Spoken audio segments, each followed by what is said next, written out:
Quem está feliz com Jesus hoje? Então encontre uma pessoa bem bonita do seu lado e dê um sorriso para ela. Ficou difícil? Se não tiver ninguém bonito aí embaixo, é só olhar aqui para cima, tá? Mas não é para mim não, é para o pastor Adão Santos, né? Pastor Adão está parecendo manequim de vitrine de shopping center, né? Está com uma gravata ali que nem Salomão teve uma igual, viu? A cor da alegria, vinho, né? Pastor Adão, há muito tempo eu queria lhe conhecer pessoalmente. Lhe conheço das mídias, né? Das histórias, dos púlpitos do Brasil. E hoje estar presente com o senhor aqui é um motivo de muita alegria. Deus lhe abençoe muito. Deus lhe faça frutífero nessa terra. Dizem por aí que o profeta só não tem honra na sua casa, mas eu acho que a sua história vai mostrar o contrário. E já está mostrando. Um filho do estado do Pará, que levou alegria a outros estados, agora retorna a esse estado para trazer um tempo de muita paz e de muito avivamento. A igreja concorda comigo dizendo amém? A esposa do pastor, a senhora é a esposa do pastor? Tá bonita, né? É, pastor Adão, o senhor orou muito, né? Já ela, eu acho que não orou nada, né? É brincadeira, viu? Um casal muito simpático, Deus abençoe vocês. Rever meus amigos aqui, ouvir essa nova geração pregando é um motivo de muita emoção. Quero cumprimentar aqui a cantora Suelen, minha irmãzinha, maninha de tanto tempo, né? Deus te abençoe, leve meu beijo no coração da Mara. Você ainda está no Paraná? Está em Goiás agora? Quem mandou você arrastar ela para Goiás? Seu abençoado. Deus abençoe vocês de todo o coração. Mas se encontrar a Mara, fala que eu mandei um beijo para ela, tá bom? Cumprimentar aqui a cantora Mara Silva, que me deu um CD. Vera Lima, que me deu um CD. E o Robson Santos. Cadê o Robson? O Robson mandou um bilhetinho para mim aqui. Ele quer cantar uma música comigo. Me dá poder de filho. Você gravou essa música? Então nós vamos formar uma dupla. Sepultura e cemitério, tá bom? Alguém trouxe Bíblia nessa noite? Vamos estar em pé em reverência à leitura da palavra. Abra sua Bíblia comigo no livro do profeta Isaías. Livro do profeta messiânico. O capítulo é o de número 43 e o versículo é o de número 1. Eu vou abrir uma exceção para algumas pessoas que estão sentadas porque estão com crianças no colo. Essas pessoas podem permanecer sentadas. Também vou abrir uma exceção para as pessoas que estão sentadas porque estão doentes. Aliás, não vou abrir não. Seja curado já, em nome de Jesus, e se coloque de pé. Agora, os demais que estão assentados, eu não sei qual o motivo. Aquela banda ali tem um grupo, vocês não estão me ouvindo ou não querem ficar em pé mesmo? Ah, estão ouvindo. Vamos estar em pé. É o pessoal atrás de vocês. Olha para trás aí, o pessoal está tudo sentado. E o menino tem 15 anos, a menina tem 18. Que canseira é essa, gente? Isso. Reverência à leitura da palavra.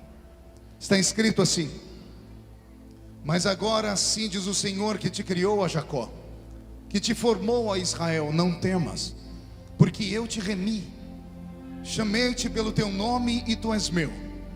Quando passares pelas águas, eu estarei contigo. Quando passares pelos rios, eles não te submergirão.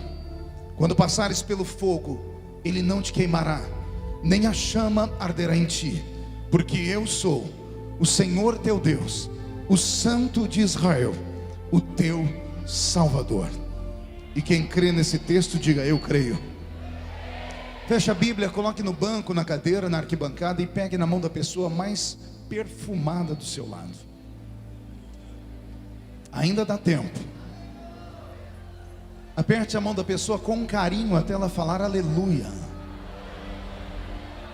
Pentecostal que não faz barulho está com defeito de fabricação, não é? Vamos orar. Senhor meu Deus, meu Pai, que majestoso tem sido esse culto. Quão poderosa é a sua presença neste ambiente. Na verdade, não era nem necessário mais pregador algum pregar aqui. Os teus servos que usaram o microfone antes de mim trouxeram o céu à terra.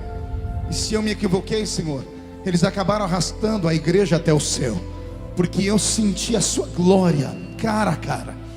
Mas me foi dada a oportunidade de ministrar a sua palavra, e eu não recuo da ordem dada. Mas antes de ministrar a sua palavra, eu lhe faço alguns pedidos. E o primeiro é esse: que o Senhor cerque este ginásio, e num raio de 5 quilômetros, onde houver um demônio alojado, eu dou a esses demônios segundos para sumirem de redenção, porque se não sumirem, serão queimados pelo poder da sua glória, que aqui será derramada. Rasgue os céus sobre esta linda cidade nesta noite. Manda anjos de fogo descerem aqui, que estes anjos desçam trazendo brasas de fogo nas mãos. Comecem a esparramar estas brasas entre nós, e onde houver um crente cheio do Espírito Santo, pega ele nesta noite, Jesus. Toma ela nas tuas mãos nesta noite e mostra o caminho da verdadeira e poderosa adoração. Fala conosco, fica conosco, é o que eu te peço agora e sempre. E toda a igreja diz: os que podem, tomem o seu assento, dando a Jesus uma linda salva de palmas, porque Ele é grande, porque Ele é tremendo. Graças a Deus. Vou pedir ao meu tangedor Robson: o que você está fazendo aí? Era para esse... O cabo não dava para chegar aqui? Tomara que eu te veja, porque eu estou meio cego, né? Mude a música para mim, Robson. Eu ministro o Evangelho de Cristo desde criança. Eu tinha 13 anos de idade quando agarrei um microfone como esse para pregar pela primeira vez. Hoje, no alto dos 44 anos, eu sei que a carinha é de 50 e o corpinho é de 60. Você ri porque não é você, mas eu não consigo trazer na memória nenhuma lembrança, desde a minha infância até os dias de hoje, de um culto que Jesus tenha faltado à reunião. Meia dúzia, entendeu? Eu vou melhorar a sentença. Eu quis dizer que desde criança até hoje, eu não me lembro de um culto que Jesus tenha sequer chegado atrasado à reunião. Muitas vezes, por motivo de força maior, somos obrigados a chegar no culto depois que ele começa. Às vezes somos obrigados a ir embora antes do culto terminar. Mas Jesus nunca fez isso. Ele sempre chega quando o primeiro crente chega. Ele só vai embora quando o último crente vai embora. Isso quando ele não encontra aqueles crentes maluquinhos, que eu acredito que tem aqui em Redenção, que amam emendar o culto numa vigília. Porque se ele encontrar os vigilheiros, ele fica com eles até o sol raiar. Ele deixou na sua palavra uma promessa dizendo: esta é a minha igreja, e as portas do inferno não prevalecerão contra ela. Quem pertence a esta igreja pode dar um grito para acordar a cidade toda. Maravilha. Nesses mais de 30 anos ministrando a palavra do Senhor, a experiência não me falta. Todavia, anda me faltando a paciência. Eu acho que a idade vai chegando, a maturidade vai chegando, e vai chegando junto a ranzinzice. Estou ficando meio ranzinza. Por exemplo, eu não suporto estar pregando e ver pessoas andando, porque eu não consigo imaginar uma pessoa que serve a Deus, que vem para um culto como esse, e tem um outro compromisso melhor do que esse, para sair, principalmente na hora da palavra, né? A não ser, é claro, que você vá trabalhar. Se você for trabalhar, não tem problema. A não ser que você tenha uma diarreia daquelas desenfreada. Aí eu compreendo. Mas fora isso, não consigo entender como é que as pessoas não conseguem encontrar um lugar para sentar na hora do culto. Aqui não é a casa da mãe Joana. Tem aparência de ginásio, mas se transformou no santuário do Deus vivo já tem muito tempo. Nestes anos, pregando a palavra de Deus, eu aprendi algumas coisas e ando ensinando. E uma das coisas que eu aprendi foi essa: entrar na igreja, qualquer um entra, até cachorro entra, basta encontrar a porta aberta. Mas entrar no culto, aí não é qualquer um. Não, demorou cair a ficha? Eu vou falar de novo. Entrar na igreja, qualquer um entra. Agora, entrar no culto, na presença dele, adorando a ele, falando com ele, ouvindo a voz dele, aí não é para qualquer um. Aí é só para aqueles que têm fome e sede da justiça. Quem tem fome e sede da justiça aqui, dá mais um brado de vitória, por gentileza. Eu prometo que não vou me delongar, até porque as horas já se foram. Mas eu tenho algo de Deus para falar ao seu coração. Talvez não seja aquilo que você queria ouvir, mas com certeza é aquilo que você precisa e vai ouvir. A Bíblia Sagrada é um livro antigo. Fico às vezes imaginando por que alguns crentes olham e dizem assim: poxa, por que o pastor repete a pregação? Cantor pode repetir o hino, às vezes mais de uma vez no culto, mas o pregador, quando ele repete uma pregação, as pessoas ficam furiosas. E não sei por quê. Porque se não fosse para repetir, a palavra não estava escrita na nossa mão.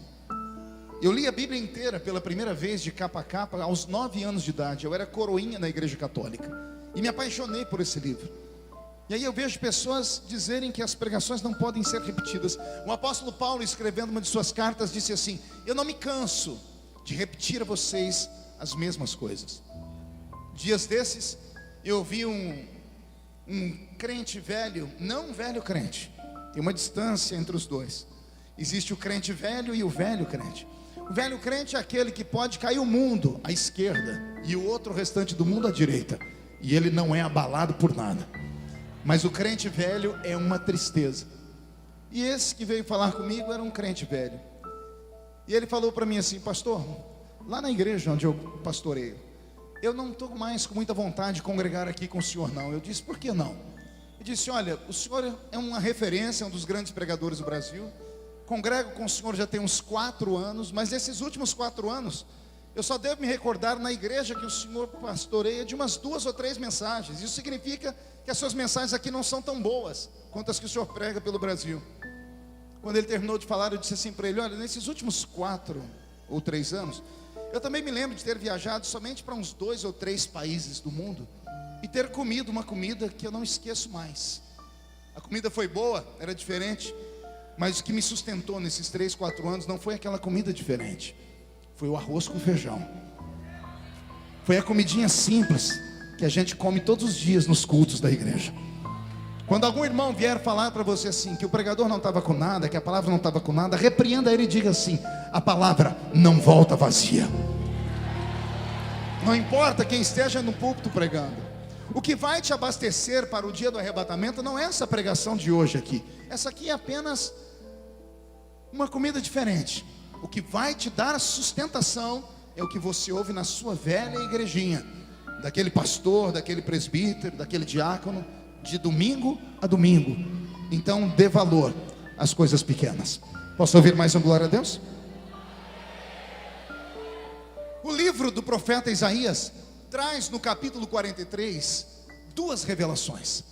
Na verdade, revelações que eu as transformo nessa noite em 2 poderosas promessas. Eu disse 2 poderosas o quê? Não ouvi. Queria ouvir mais uma vez. Só para eu ter certeza que estou pregando no lugar certo. Há alguém aqui nesta noite que tem uma promessa de Deus na sua vida que ainda não se cumpriu?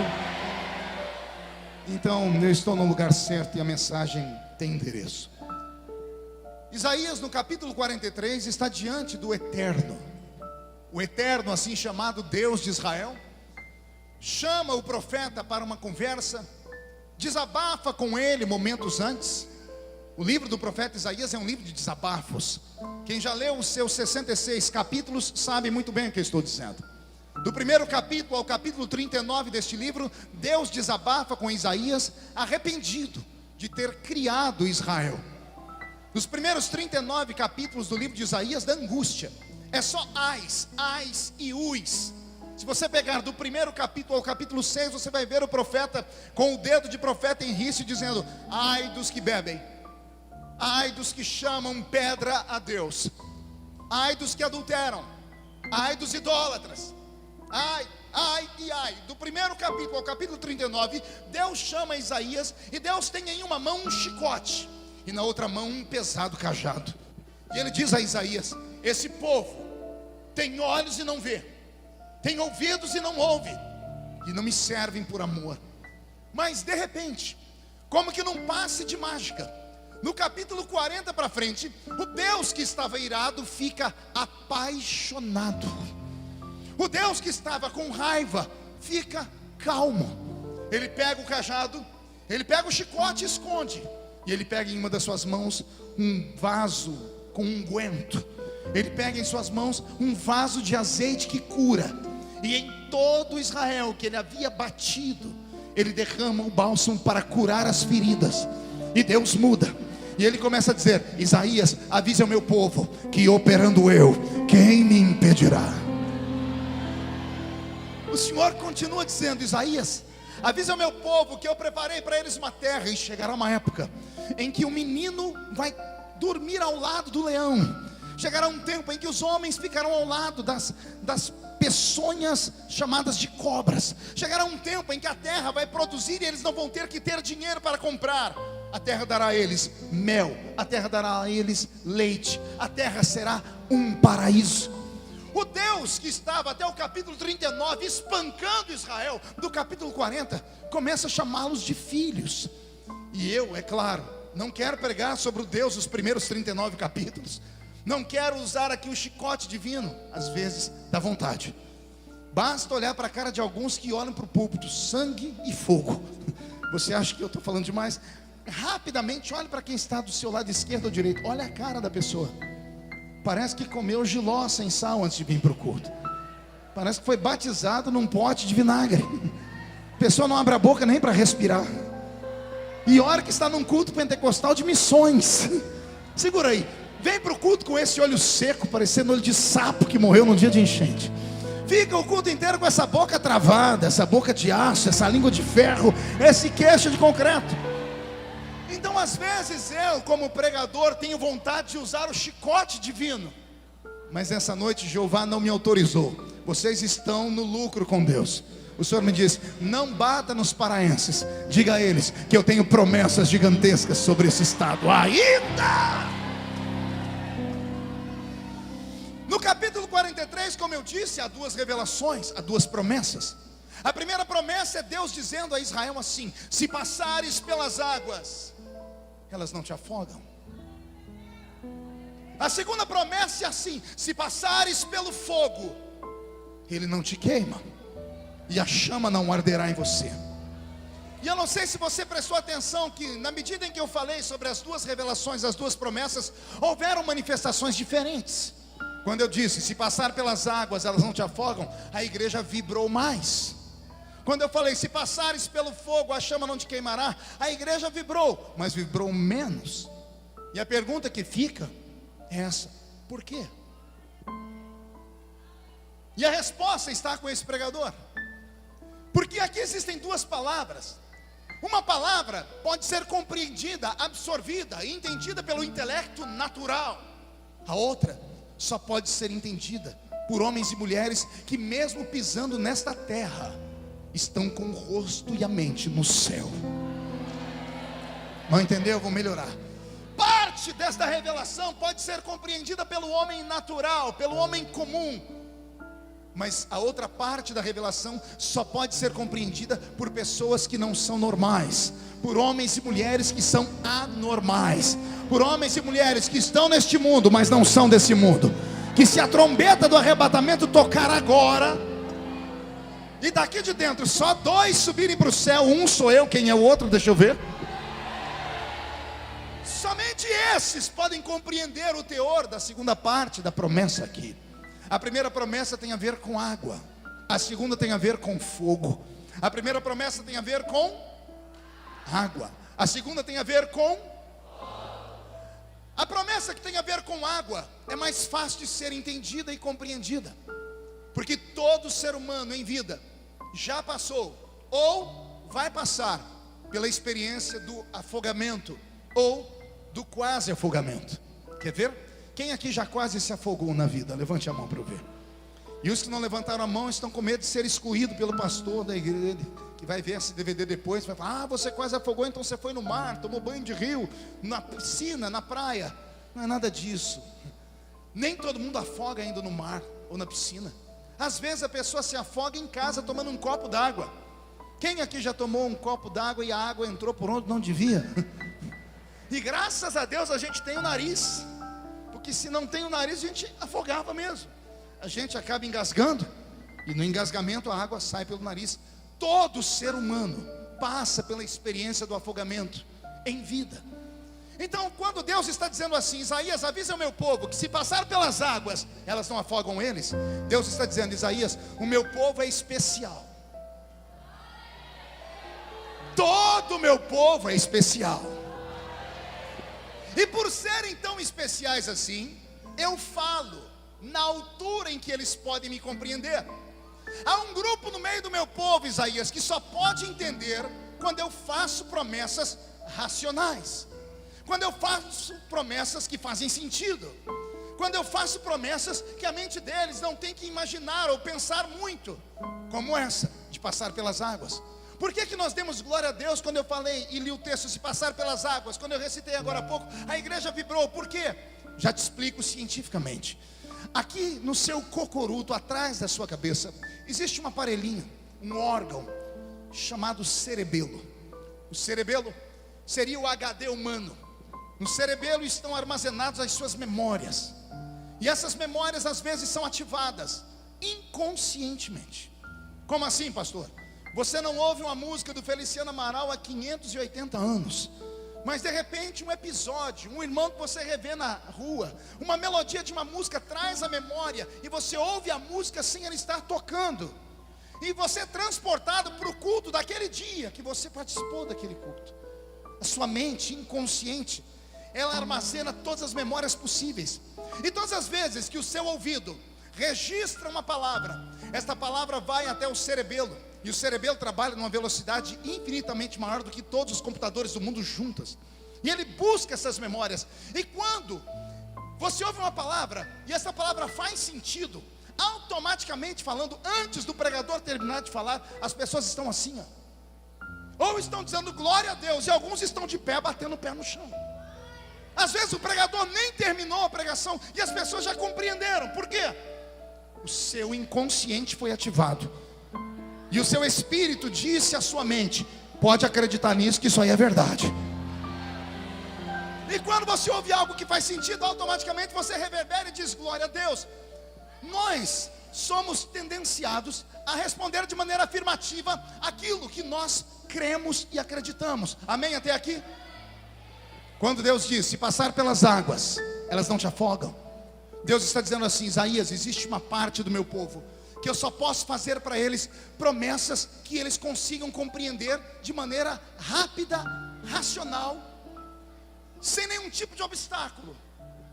Existe um povo, do meio do povo, que só acredita em coisas que podem ser tocadas, que só acredita em coisas que já aconteceram com outras, que só acredita em coisas que podem facilmente ser absorvidas pela sua mente. Por exemplo, você está num culto da igreja e o pastor Adão está pregando debaixo de uma inspiração divina, e no meio da pregação ele diz assim: assim diz o Senhor, crê no Senhor Jesus e será salvo tu e a tua casa. Por que você deu glória a Deus? Ah, pastor, porque a palavra é tão bonitinha. A Bíblia toda é bonita. Mas por que algumas palavras que são lidas a gente reverbera e grita na hora? Porque o seu inconsciente é ativado.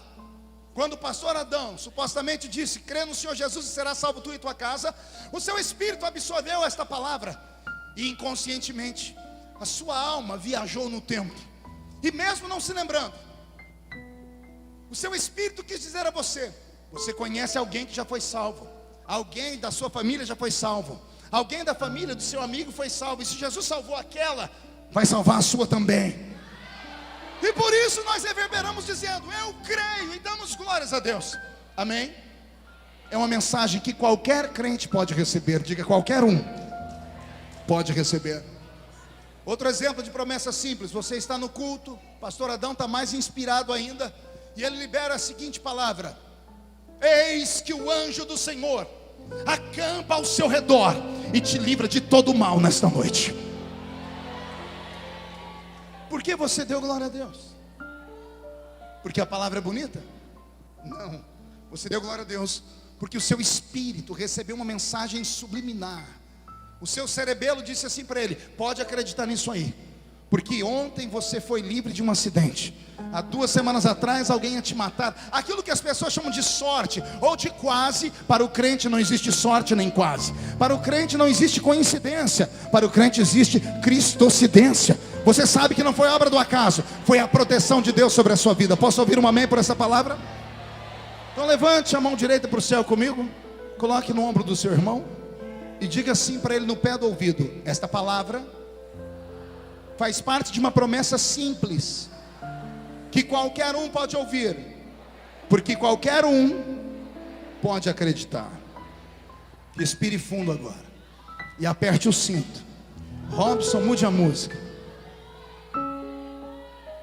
O Eterno resolve mudar a promessa, e ele sai da água e vai para o fogo.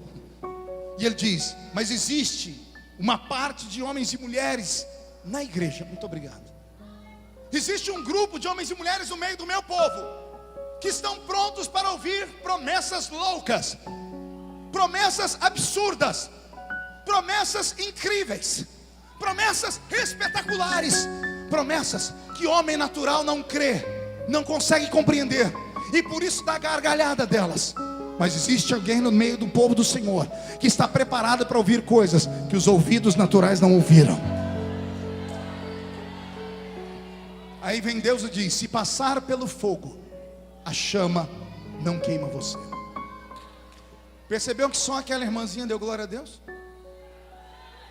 Eu repeti a palavra do fogo, eu já estou ensinando e explicando, mas só ela deu glória a Deus.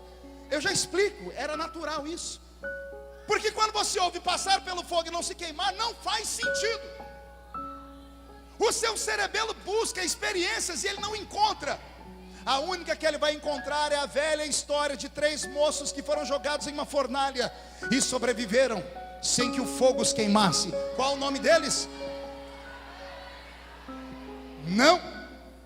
Isso aí é apelido babilônico maldito. O nome deles é Ananias, Misael e Azarias. Os únicos 3 homens da história da humanidade que andaram no fogo e não foram queimados. Ei, escute, eu não estou falando de pessoas que andaram no fogo e sobreviveram a ele. A promessa não é passar pelo fogo e sobreviver ao fogo. A promessa não é sobreviver com queimaduras de 1º grau, de 2º ou de 3º grau. A promessa é: se passar pelo fogo, a chama não queima você. Antes de continuar, deixa eu te falar aqui um pouquinho sobre o fogo. O fogo é o elemento mais poderoso do universo. Por isso que quando Deus é aclamado na Bíblia Sagrada por inúmeras vezes, a Bíblia relaciona Deus a fogo.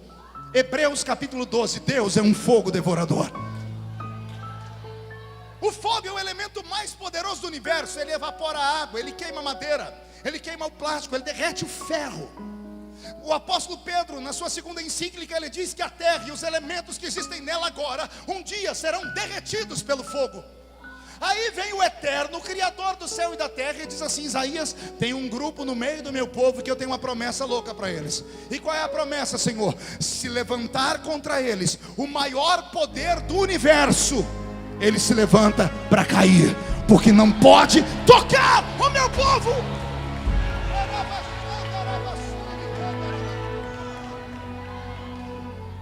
A minha barba se arrepiou inteirinha. O céu se abriu. Ouça a revelação divina. Essa segunda parte da promessa não é para homens normais, não é para homens naturais, não é para mulheres carnais. A segunda parte dessa promessa é só para seres humanos que estão cansados de uma vida comum, cansados de uma vida nesta terra. Homens e mulheres que leem a Bíblia Sagrada e ao terminar de ler, abaixam a cabeça e com desdém diz: está errado, porque aconteceu e não acontece mais. Se aqui está escrito que Deus é o mesmo ontem, hoje e será eternamente o eterno Criador. Porque há 10, 20 anos atrás, em uma reunião como essa, não era necessário 200 pregadores e nem 100 cantores. Bastava um ungido ou uma ungida. Bastava alguém que não tinha a metade do intelecto que eu tenho, que não tinha a metade da instrumentalidade que tem nos nossos CDs, Suelen. Bastava eles com uma sanfoninha e um pandeiro. E no meio do louvor, do hino 15 da harpa cristã, estava o Deus Salvador se manifestando no meio da igreja. Por quê?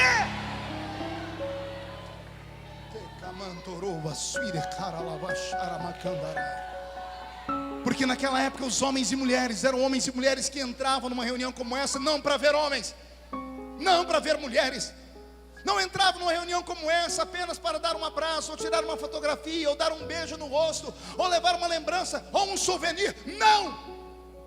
Os crentes só tinham 3 lugares para ir: igreja, sua casa e o trabalho.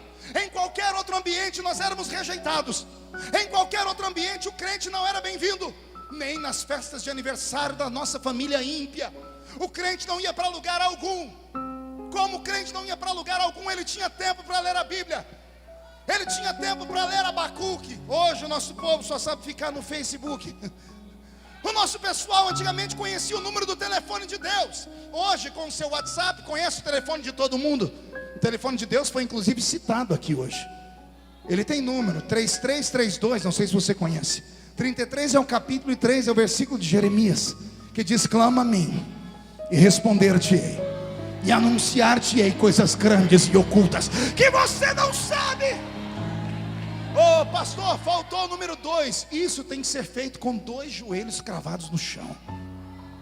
Naquele tempo Deus podia falar, e por isso os profetas se manifestavam, e por isso haviam interpretações de línguas estranhas, e por isso havia manifestações de sinais, prodígios e maravilhas. Hoje, malemar, temos gritos de glória a Deus. Precisamos modernizar, inclusive. Precisamos trocar os glórias por aplausos, porque às vezes a igreja fica em muito silêncio demais. Não que aplaudir a Cristo seja errado. Não, o salmista diz: louvai ao Senhor com palmas. Mas eu me lembro que uma vez eu sentei com um velho presbítero da minha igreja, o irmão Ovídio Ramos, e perguntei para ele: irmão Ovídio, por que nós da Assembleia de Deus aqui do interior de São Paulo não batemos palma? O Ovídio olhou por cima daquele óculos todo torto que ele tinha e disse assim para mim com a voz de barítono: meu filho, não é pecado bater palma não, mas nós não bate palma para não errar o rumo. E eu falei: como assim, irmão Ovídio, errar que rumo? Ele falou assim: é o seguinte, quando nós bate palma, o certo é bater palma para Deus. Só que a gente só bate palma quando o pregador fala uma coisa bonita, ou quando a nota musical do cantor atinge uma altura linda. Aí a igreja aplaude. Aí o velho falou assim para mim: quando esse povo aplaude, ele está aplaudindo a quem, meu filho? Eu falei: a Deus. Ele disse: prova. Eu disse: por quê? Porque quando bate palma, o pregador se empolga mais ainda, e o cantor aí que ele se acaba.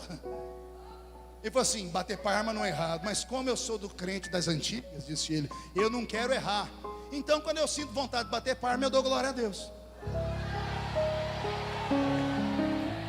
E eu falei: por quê? Ele disse assim: porque glória a Deus não tem como errar. Não tem outro Deus na terra, só tem um. Quando você dá glória a Deus, o glória sai na horizontal e vai para a vertical.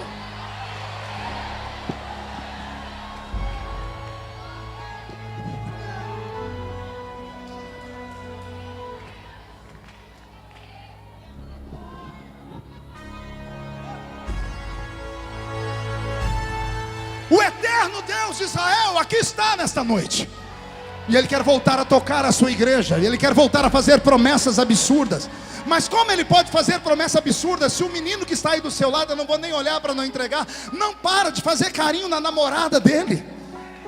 O marido não para de passar a mão no cabelo, no rosto da esposa. Os crentes não largam o celular nem por reza brava. Tem 2 meninas ali atrás, eu não vou nem olhar para não entregar, não param de lixar a unha. Alguém avise elas que aqui não é um salão de beleza, aqui ainda é a casa do eterno Deus.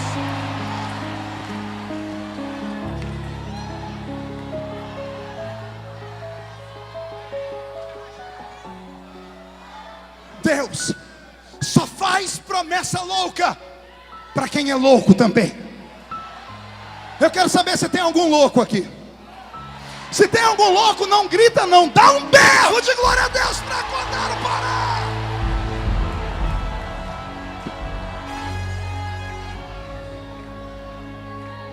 Pastor, o que seria uma promessa louca?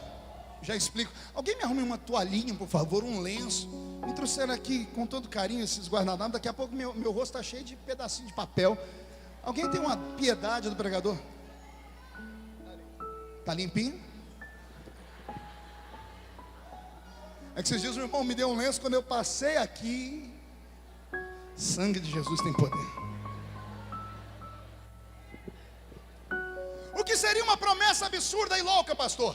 Pastor Adão está pregando no culto, e ele resolve liberar uma palavra revelada, e ele diz assim: ô minha querida, está limpinha? Thank you very much. Pastor Adão está pregando no culto, ele libera a seguinte palavra, escuta aí: o Senhor está me dizendo que há uma mulher aqui, que daqui 3 meses embarcará para os Estados Unidos da América, entrará na presença de Barack Obama, e vai dizer para ele: abandona o seu cargo de uma vez e deixa o Trump trabalhar, e isso em inglês. Ninguém dá nenhum glória. Mas não era para dar glória a Deus mesmo. Por que ninguém reagiu? Porque é uma promessa que não faz sentido. A gente tem vontade de rir. Pastor Adão está mais inspirado ainda e libera a seguinte palavra: há um homem aqui que vai receber uma herança da Alemanha, e com o dinheiro da Alemanha ele vai pagar a dívida externa da América Latina inteira. Oh, pelo menos um gritou. Você viu que ninguém gritou? Olha a cara do seu irmão, está dando gargalhada. Pastor, como é que eu vou dar glória a Deus com isso? Isso aí é uma invenção, isso é uma loucura. É disso que eu estou falando. É sobre isso que eu quero falar. Eu não quero falar com crentes, os crentes normais estão em casa assistindo a novela. Eu quero falar com um crente maluco. Eu quero falar com esse paraense que está do seu lado, que acredita que Deus vai colocar um par de asas nas costas dele, e ele vai viajar os 4 cantos desse planeta. Eu quero falar com homens e mulheres que acreditam no sobrenatural. Quem acredita no sobrenatural? Mão direita lá em cima, chacoalha ela. Faz uma tomada disso, cinegrafista, rápido. Chacoalha a mão direita. Chacoalhou?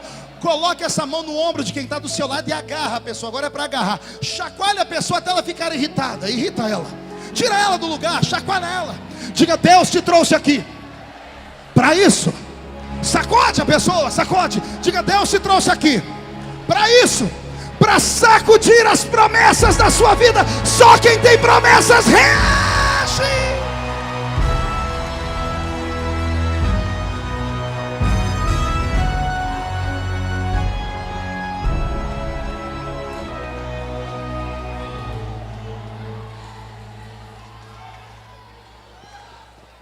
Eu estava pregando na igreja Batista da Lagoinha. Terminou o culto, eu estava lá embaixo, na mesa com os meus materiais. Chegou um mineiro bem matuto perto de mim, e ele disse assim: ô pastor, eu senti de te dar um presente. E eu falei para ele: eu senti de receber, me dê logo. Ninguém sente de dar mais nada para nós, é uma tristeza. E o mineiro enfiou a mão numa sacolinha de plástico e tirou uma caixa de paçoquinha embrulhada. Até hoje eu não entendi esse mistério, mas eu estava morrendo de fome, desembrulhei uma paçoquinha e comi. E eu vou usar o idioma de Minas para falar da paçoquinha. Ô trem bom, sou. Quem já comeu paçoquinha embrulhada aqui? O trem é bom ou não é? Tem algum mineiro aqui? Olha, essa raça dominou o mundo. Todo lugar que eu vou do mundo tem um mineiro. Eu cheguei em Nagoya há poucos dias atrás, no Japão.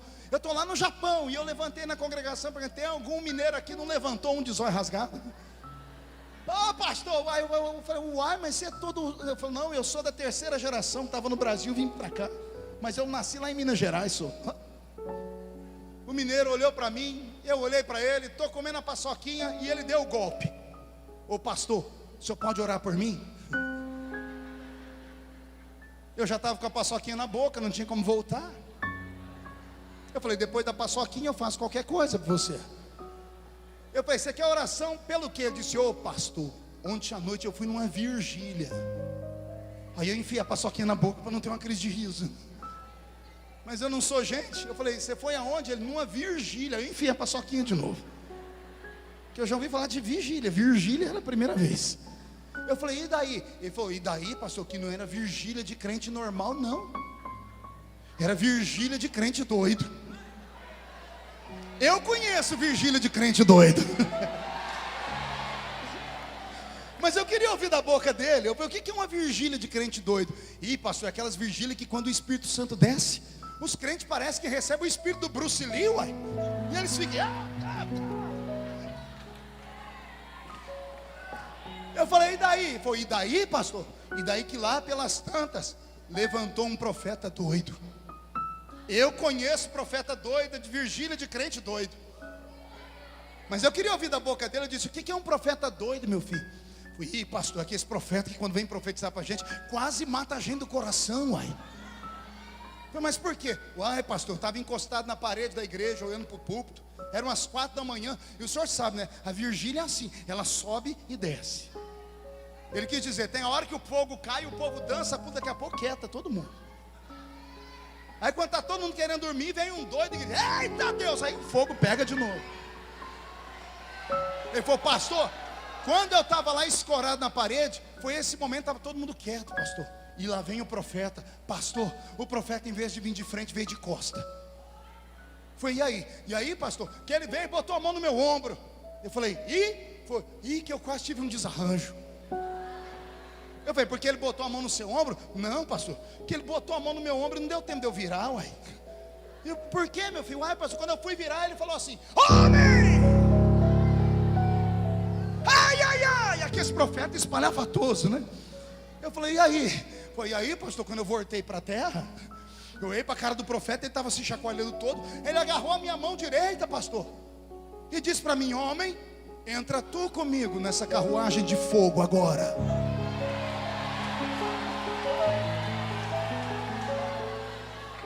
E eu falei, o que você fez? Ele falou, ai, pastor, eu entrei na carruagem. E como é que foi? Ih, pastor, olha, começou bem, nós corremos por lá.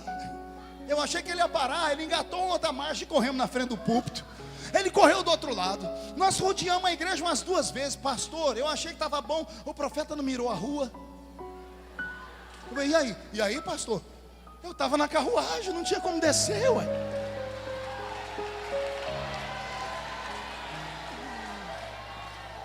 Ele falou, pastor, nós demos uma volta no quarteirão inteiro. E o profeta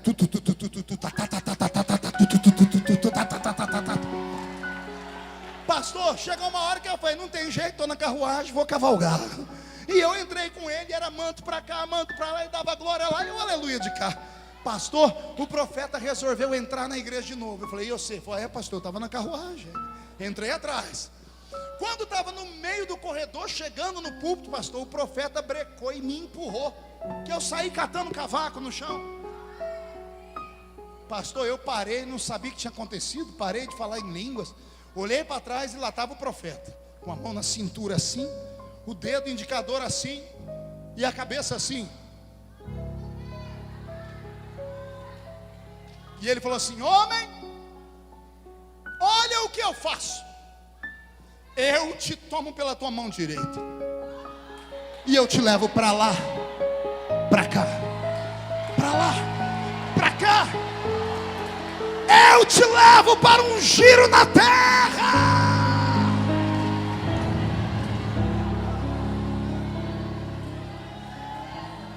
E te trago aqui. Homem, contempla à sua frente a rampa do palácio do Planalto, porque eu te colocarei entre os príncipes e reis da terra. Eu amo a criatividade profética. Tem pessoas que não conseguem compreender as manifestações proféticas porque não conhecem a cultura pentecostal. O espírito sujeito ao profeta é o espírito do profeta. O profeta recebe a mensagem, filho, vem cá, vem cá. O profeta recebe a mensagem, chega na pessoa e pode dizer assim, irmão, está preparado? Deus mandou dar uma mensagem. Fecha os olhos. Aí o profeta começa, ai, ui, profetiza. A pessoa se emociona toda. Ou o profeta pode simplesmente fazer assim, irmão, Deus me falou que vai acontecer isso, isso, isso na sua vida. Ou o profeta pode dizer assim, irmão, me procura amanhã que eu tenho algo para te entregar. Ou o profeta pode simplesmente fazer assim, não vou falar a Deus. E pronto, obrigado. O que eu quis dizer, o espírito sujeito ao profeta é o espírito do profeta. O Espírito de Deus não se sujeita a ninguém. Eu amo a criatividade profética. Esse profeta foi criativo. Ele fez como alguns profetas da Bíblia. Isaías andou 3 anos pelado na terra para falar sobre como Deus enxergava Israel na sua nudez, no seu pecado, na sua vergonha. Eu amo a criatividade profética. Mas quando esse mineiro acabou de falar para mim, eu me emocionei. Vocês não vibraram quando eu terminei a profecia? Eu também. Só que quando eu dei glória a Deus, eu fui olhar para o profeta, para o mineiro. O mineiro teve uma crise de riso. Ele contou e começou a rir, que a barriga dele balançava. Não entendi porque ele está rindo. Eu enfiei a mão no meu paletó, peguei um cartãozinho de visita e anotei o número do meu celular. E eu entreguei para ele. Disse para ele assim: olha, pega. E ele parou de rir, olhou e falou: que é isso, pastor? Eu falei: é o meu celular particular. E ele: nossa, eu vou ter seu número. Eu disse: vai. Ele falou assim: para quê, pastor? E eu falei: para quando você subir a rampa, uai. Para quando você rodear a terra, uai. Lembra de mim quando entrar no seu reino, homem. Porque eu creio em profecias malucas. Todavia, quando eu acabei de falar, o mineiro, ao invés de dar glória a Deus, abaixou a cabeça. Quando ele levantou, os olhos dele marejaram de lágrimas. E ele, com a voz embargada, passou a falar assim para mim: Suelen, o senhor acredita mesmo nisso? E eu falei: por que não acreditaria? Ele disse: pastor, eu vendo doce nas esquinas de Belo Horizonte para levar comida para minha família. Eu não sei ler, não sei escrever. Eu moro numa casa que a porta da frente não tem fechadura, é escorada com uma cadeira de fórmica. Só eu e quem tem mais de 35 sabe o que é fórmica. Pastor, você acredita que um homem como eu, banguelo, pobre, analfabeto, um dia vou subir a rampa e vou rodear a terra? Quando ele disse isso, preste atenção. Quando ele disse isso, ele conseguiu atingir o meu intelecto. E eu olhei para ele como homem natural e disse: faz sentido. Como é que esse homem um dia pode chegar em algum lugar sendo pobre desse jeito, sendo analfabeto? E quando eu fui concordar com ele em espírito, o Senhor fez uma coisa que só quem é espiritual acredita. Pastor Adão, Deus me arrebatou em sentidos. Sumiu tudo na minha frente. Sumiu o mineiro, os mineiros, a igreja, os carros. Escute, escute, escute, escute, escute. Segure só, escute, escute. Eu olhava e não via nada. Eu estava em um lugar que não era nem escuro e também não era claro. Não tinha luz, mas também não tinha escuridão. Eu estava no meio do nada. E de repente eu olhei para o chão, houve uma explosão. E dessa explosão, um edifício começou a nascer. Sabe quando você vê em filmes, quando uma casa está sendo construída rapidinho, quando eles aceleram a câmera? Daquele jeito. Eu vi um edifício sendo construído e eu fui olhando para a altura dele. Quando eu olhei bem alto, lá em cima foi colocada uma placa brilhante escrito Hilton Hotel. Eu olhei para baixo porque me chamou a atenção que lá no 8º ou 9º andar tinha um homem de gravata e terno. Eu não consegui enxergar o rosto dele porque eu estava aqui embaixo. Quando eu olhei para o homem, o Senhor me transportou para dentro do quarto dele. E eu fiquei atrás do homem. E eu via tudo que o homem via. À direita do hotel eu via o estádio de Wembley. E lembrei do lugar. Eu disse: isso aqui é Inglaterra, é Londres. Eu vi a cidade, luz iluminada, a cidade britânica mais cara do mundo iluminada. E uma voz falou para mim: se lembra? Eu não consegui responder, porque quando eu fui responder, o edifício se desconstruiu. E eu fui como que em queda livre e apareci no chão, no nada. E na minha frente, agora não estava mais um homem, porque o homem ficou menor, se tornou um adolescente. E ele tem nas suas costas uma mochila. Dentro da mochila tem um facão de cortar cana.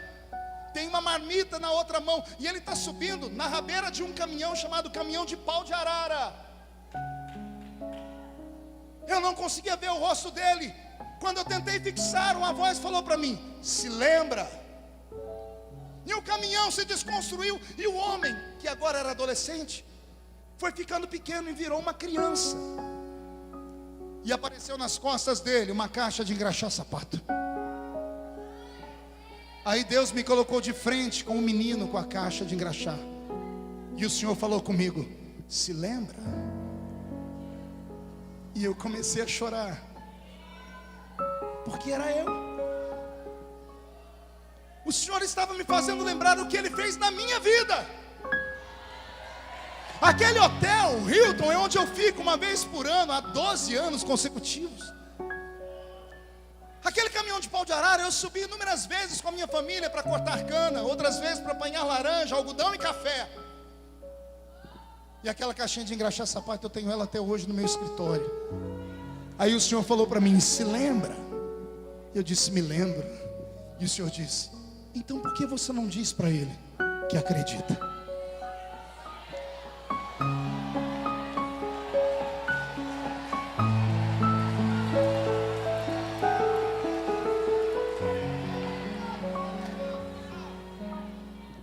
Eu me emociono até hoje quando me lembro da minha história. De repente eu voltei para Minas Gerais.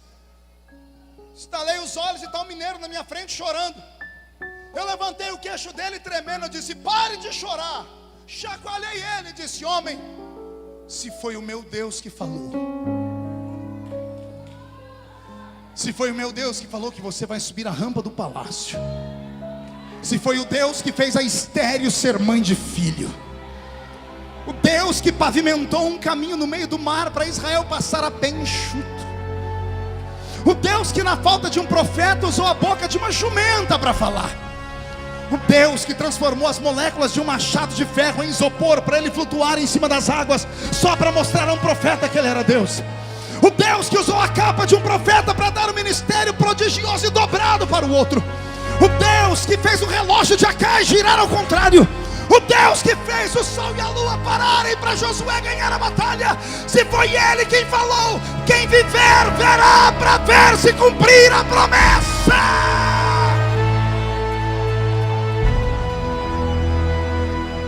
E Araçui aqui amantorobas, narabassuri de candorabasfire, harabacandarabarabara.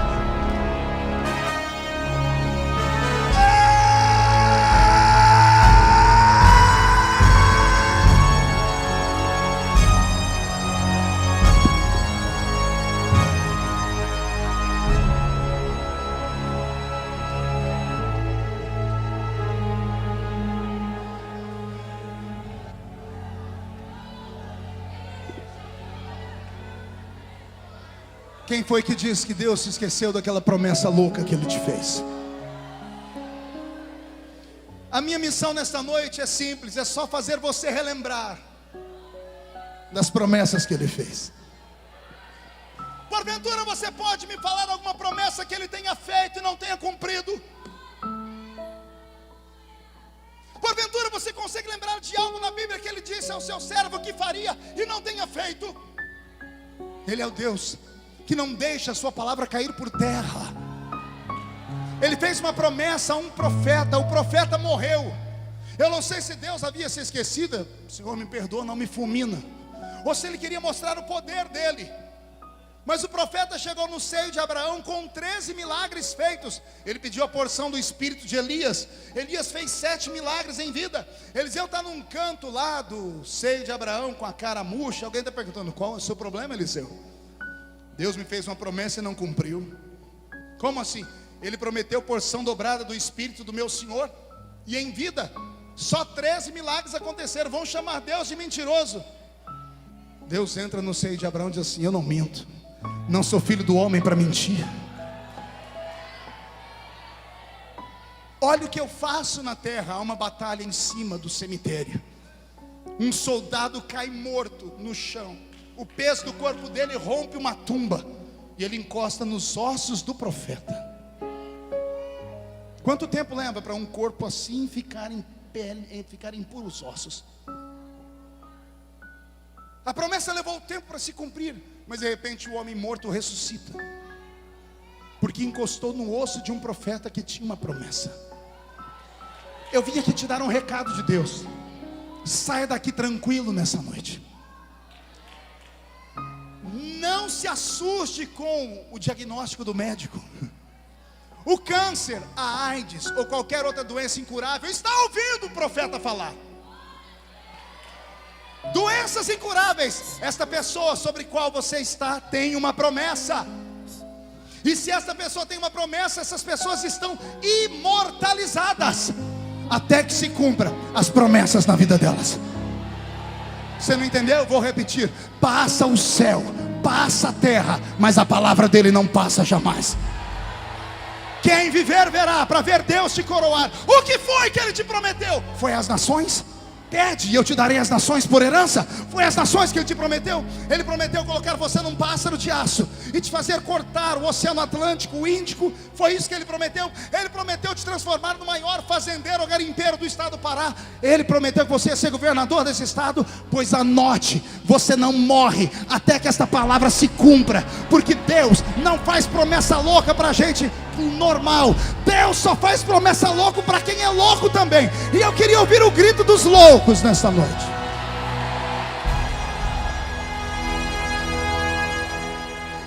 Se você tem uma promessa de Deus, por que você vai deixar que o medo te atormente? Eu vi um louvor hoje que a pessoa diz assim: eu não sou mais escravo do medo, eu sou um filho de Deus. Ouviu aí? Eu não sou mais um escravo do medo, porque eu sou um filho de Deus. Quem é filho de Deus aqui? Então murcha essa barriga, estufa esse peito, faz cara de quem tem autoridade, fecha as duas mãos, pisa nesse chão com violência, agarra o diabo pelo chifre, escancara a cara dele no chão, diga ao estado do Pará que você está renascendo nesta noite, porque você tem promessas.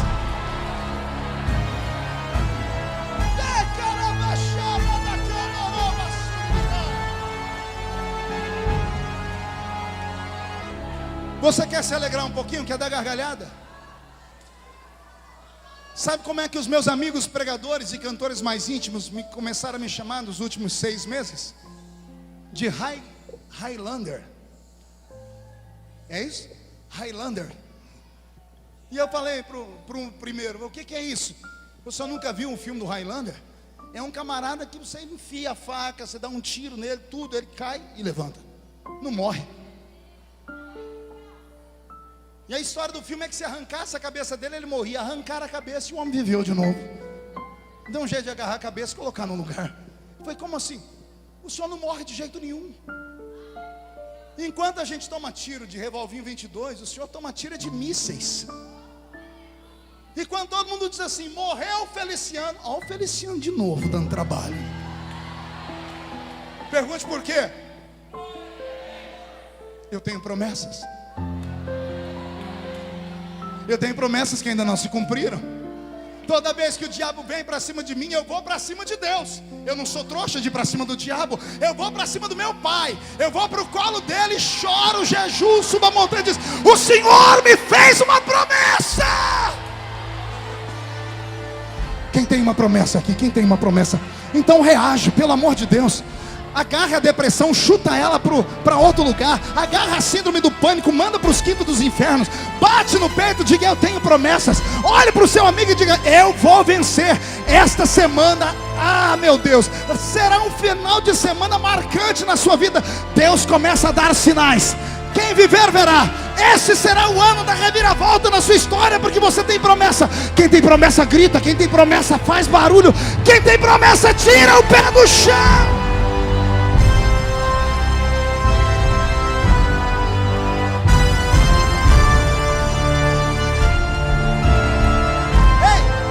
Escute aqui, sente. Ignore os que debocham dos seus sonhos. Muda a música, Robson. Ignore esses falastrões, essas faladeiras. Ignore esses crentes que te medem de alto a baixo, pela roupa que você veste, pela rua que você mora. Ignore essas pessoas que te acusam do seu passado. Ignore as pessoas que te criticam porque você imita o trejeito de um pregador ou de um cantor, quem quer que seja. Ignore-os. São pessoas que nunca fizeram nada. São pessoas que queriam ter a sua ousadia, a sua coragem, e não tem. E não tem ousadia e não tem a coragem porque não tem a promessa. Porque Deus só faz promessa para quem é ousado. Deus ama gente atrevida. Deus ama gente que falta uns parafusos na cabeça. Você está entendendo? Agora eu estou falando só para penteca, só para quem é pentecostal do manto.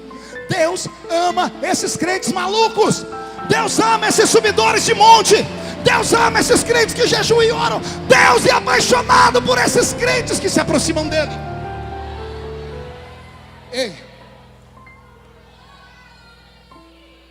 eu preguei agora, menos de 30 dias atrás. Eu estava nos Estados Unidos e preguei numa ilha chamada Ilha de Martha's Vineyard.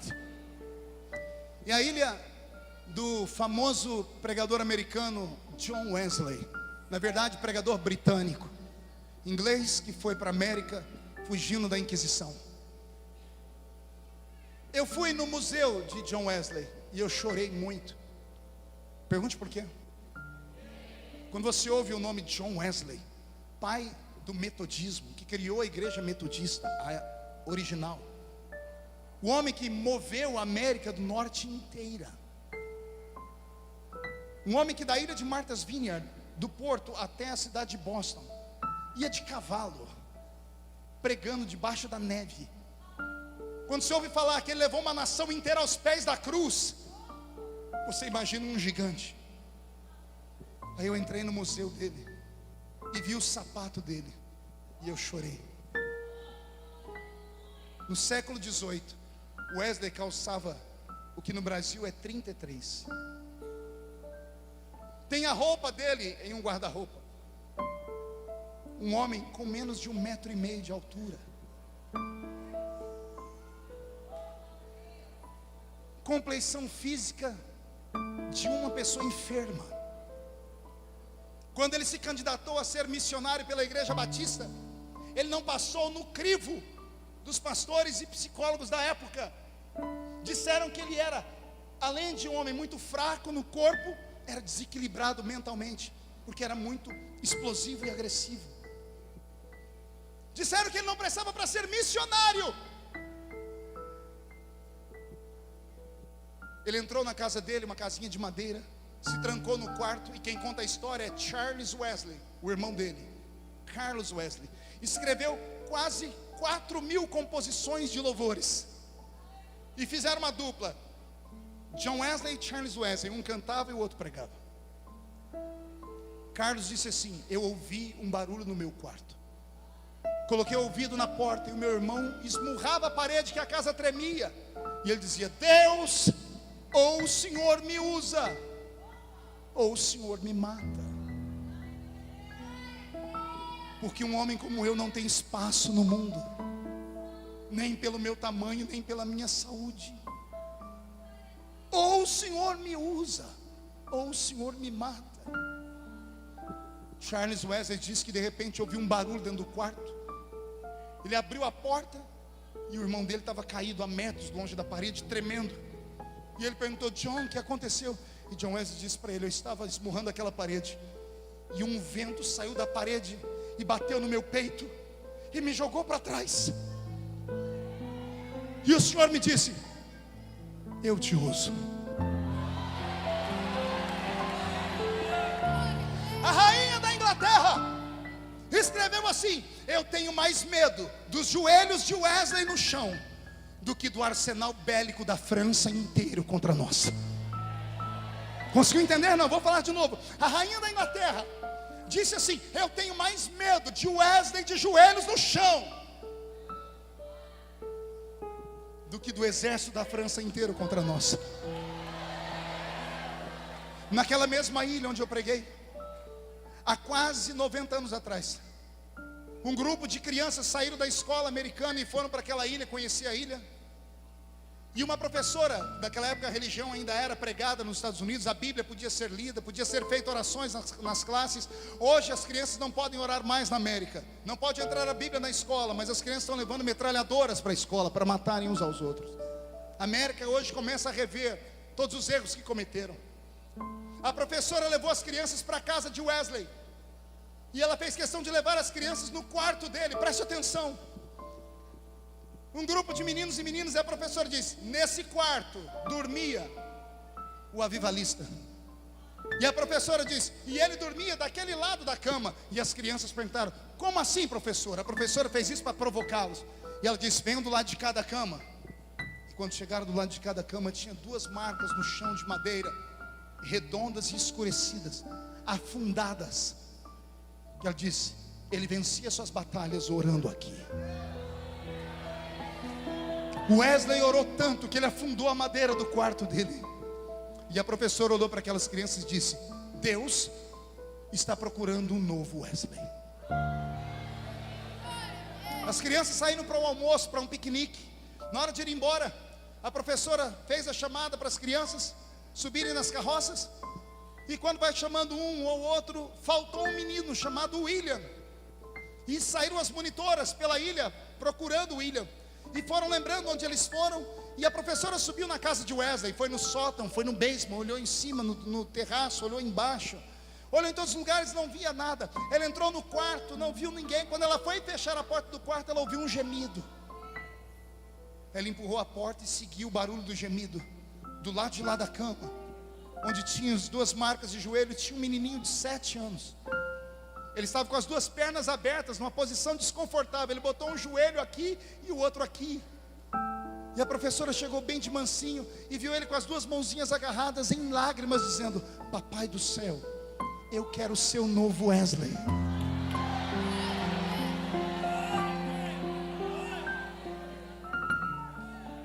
O William ainda é vivo. Chama-se Billy Graham. Billy Graham. O casamento gay foi aprovado em quase todos os estados americanos. No estado onde o pastor Billy Graham mora, estava para ser votada a lei, porque lá é por estado. Ele chamou um canal de televisão. Ele já tem mais de 90 anos, está com mal de Parkinson. E ele, tremendo todo, olhou para a câmera e disse: quero falar com os meus irmãos. Se eu ainda sou um homem de Deus, essa lástima não entrará no meu estado. Eu convoco todos os crentes em Jesus a não aprovarem isso. E não aprovaram a lei no estado dele. E ele diz: enquanto eu for vivo, o meu estado não conhecerá o pecado. Consegue imaginar isso em pleno século 21? Enquanto no Brasil pastores estão sendo expostos à vergonha e envergonham o evangelho, ainda existe um do outro lado que chama a responsabilidade para o nome dele, porque tem uma ficha limpa. Sabe por que ele tem uma ficha limpa? Porque ele tem uma promessa. Deus não me trouxe aqui apenas para trazer essa palavra bonita, porque eu sei que ela é bonita.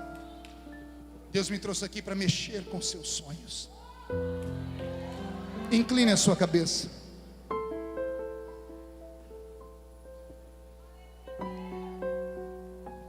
Me fale de você. Por que você ainda vai à igreja? Me diga como fica o seu coração quando você vê um homem como eu pregar. Ainda acelera? Você ainda olha para o pregador e diz assim: um dia eu vou estar ali, ou você perdeu isso? A África ainda te atormenta?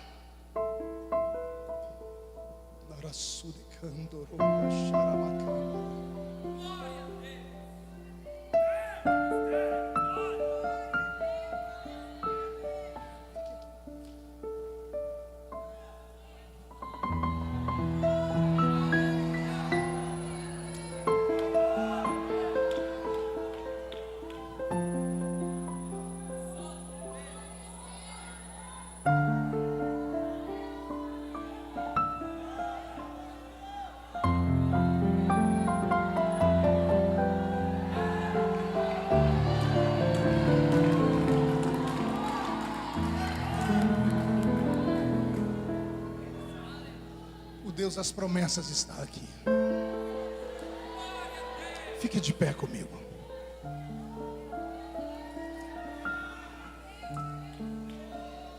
Incline a sua cabeça.